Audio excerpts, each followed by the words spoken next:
দিতে দিতে আমার আশা লাগো পেটে থাকা খানা বৌমা বৌমা দুটো খেতে দাও না বড় খিদা পেয়েছে।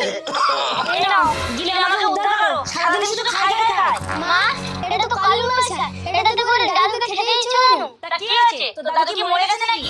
জানিস কালুকে কত দামি দামি ভ্যাকসিন দেওয়া আছে? তাহলে মা দাদুর সাথে আমিও খাই। বেশি বড় বড় কথা শিখে আছিস?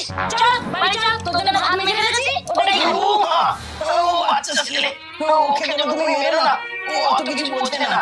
হ্যাঁ হ্যাঁ আমি এই মার সাথে খেয়ে নিচ্ছি। দাদু মনে হয় ঘুমিয়ে পড়েছে। যাই মাছটা লুকিয়ে দিয়েছি, তাহলে দাদুকে আর এই মাছে ভাত খেতে হবে না।